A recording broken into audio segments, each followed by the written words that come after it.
Well, in just a few hours, President Trump will meet with Senate Majority Leader Mitch McConnell. It will be the first time the two come face to face since the Senate failed to repeal and replace Obamacare. Griff Jenkins joins us now live from D.C. with a preview of the big meeting. Good morning, Griff. Good morning, Heather. The Majority Leader spokesman's calling this a working lunch, saying the leader will sit down with the president and vice president to discuss, quote, the fall agenda, which includes completing the budget resolution, passing tax reform, and confirming judicial nominees, among other things. But as we all know, this is as the two leaders try and repair a fractured relationship that became public this summer as the two took hard shots at each other over the failure to pass health care.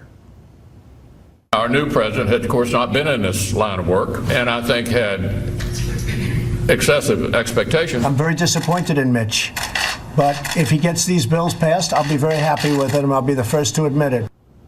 Making matters worse, former White House chief strategist Steve Bannon has made it very clear that he is committed to taking on the establishment, in particular, removing Mitch McConnell, issuing a litmus test for Republican incumbents in the midterms, disavow McConnell, or face the wrath of a Bannon challenge. Other conservatives groups as well, like the Senate Conservatives Fund, calling for McConnell's removal.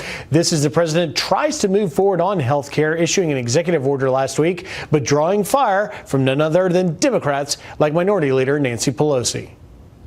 President says repeal and replace. Where's the replace?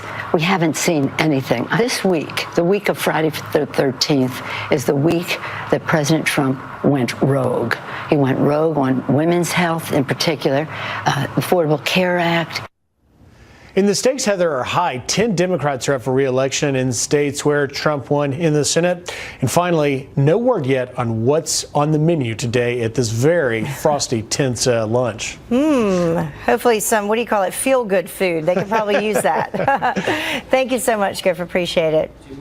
Well, let's talk about the Pentagon for you now. The Pentagon is revamping a program that allows immigrants to serve in the military in exchange for U.S. citizenship.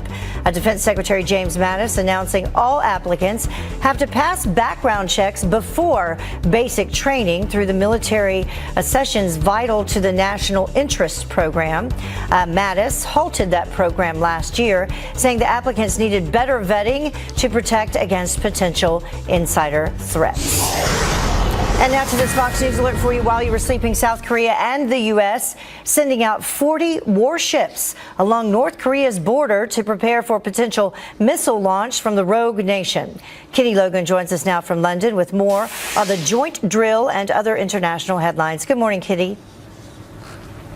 Good morning, Heather. Well, yes, you're right. 5 days of live fire exercises between the U.S. involving the U.S. and South Korea starting today. Now, the USS Reagan is taking part in these drills along with 2 other U.S. warships.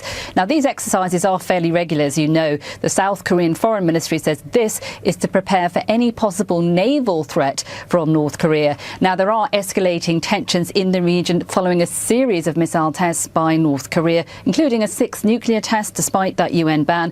Now, North Korea is now threatening to fire more missiles amid fears it could develop a missile capable of reaching the US. Kitty, another story that we're following at this hour. The death toll seems to be rising in the Mogadishu bomb attack. What do we know? Yes, horrific bombing in Somalia. Now that death toll has risen to over 300, many hundreds of injured as well. The bomb exploded in a crowded street and hospitals have been absolutely overwhelmed with casualties. It is the worst attack in that country in 10 years. The Somali government has blamed the insurgent group Al-Shabaab for the attack. There has not yet been a claim of responsibility, but of course the US is also involved in that fight against extremists in Somalia. Now to Austria, the world's youngest conservative leader about to take control.